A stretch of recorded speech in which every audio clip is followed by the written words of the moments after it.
Assalamualaikum warahmatullahi wabarakatuh. Selamat datang. Sekarang kita akan melanjutkan bahasan tentang measuring model performance.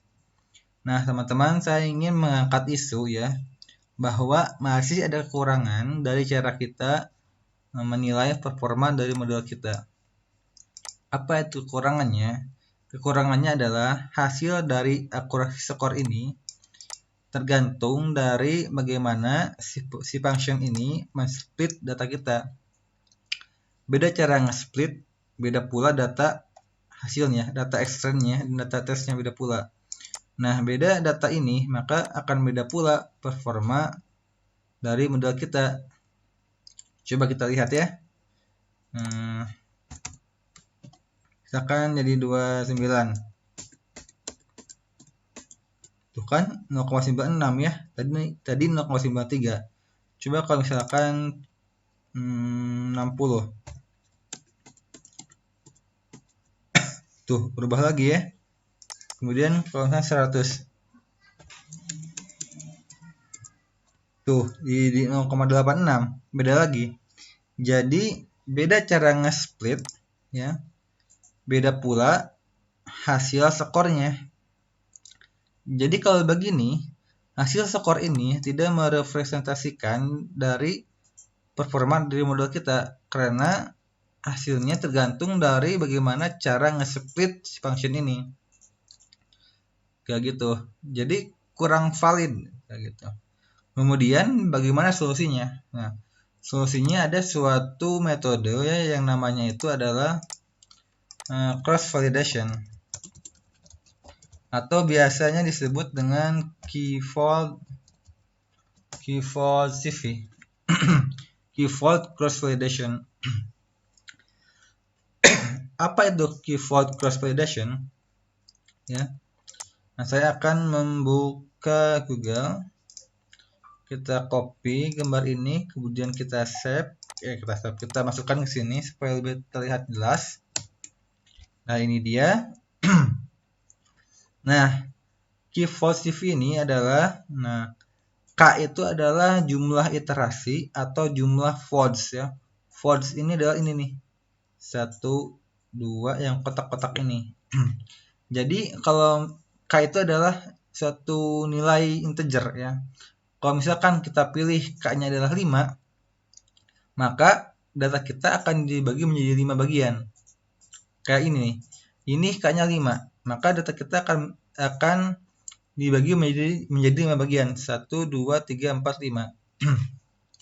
Kemudian model kita akan melakukan iterasi selama 5 kali. Ini yang pertama, kedua, ketiga, keempat, kelima. Di mana setiap iterasi si model kita akan memfit terhadap suatu data validasi dan data training. Jadi ya, data kita ini kan dibagi menjadi 5 ya. Nah, misalkan datanya tuh kita kasih label A, B, C, D, E. 5 ya. 5 label.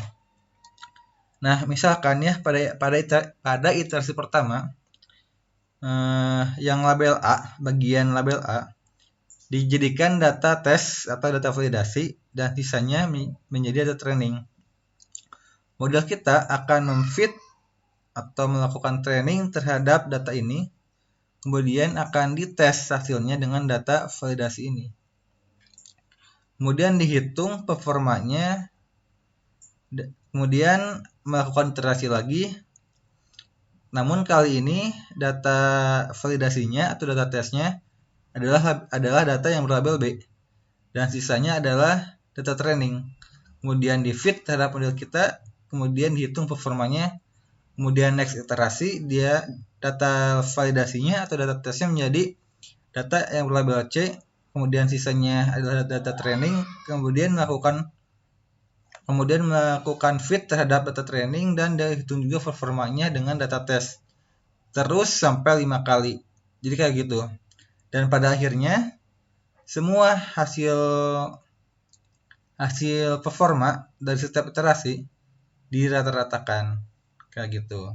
Jadi ini lebih valid dia dalam menghitung performa dari model kita, lebih merepresentasikan performa dari model kita. Nah, sekarang kita akan melakukan metode ini ya ke dalam model dan data kita. Bagaimana caranya? Nah, caranya kita akan menggunakan suatu function dari library sklearn yang bernama cross-file-score ya. Kita import dulu functionnya from sklearn.model selection import cross-file-score. Oke. Import ya. Kemudian kita akan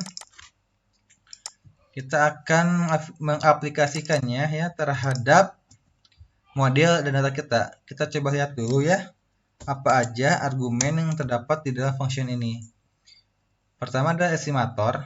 Estimator ini adalah model, kemudian data X, data Y, kemudian scoring. Scoring itu bagaimana cara kita menilai modelnya, apakah pakai akurasi atau apa. Jadi banyak sebenarnya. Kemudian CV-nya. Nah, CV ini adalah nilai K-nya. Kita mau membaginya menjadi berapa bagian gitu. Kayak gitu. Nah, sekarang kita langsung saja kita coba function ini ya. Nah, kita masukkan model kita ya. Pertama kita instantiate dulu ya objek modelnya. Kayak gini. Kemudian kita masukkan ke dalam cross-file-score. Kemudian kita masukkan datanya X dan Y, kemudian kita berikan argumen CV. Nah, kita akan membagi data kita misalkan 5 dulu. 5 ya.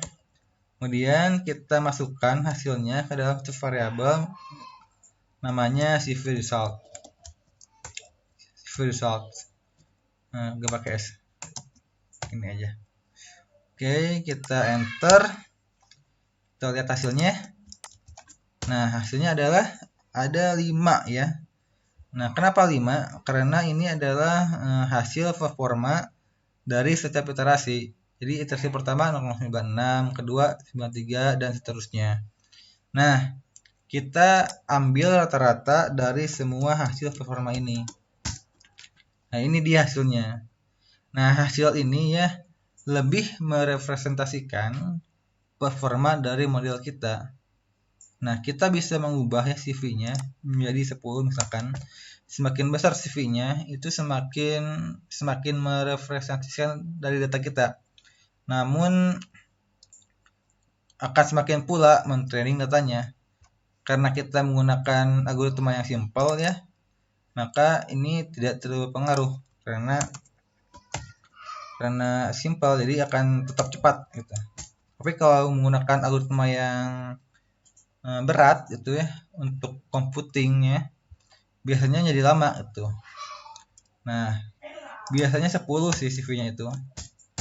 Kayak gitu. Nah, ini dia.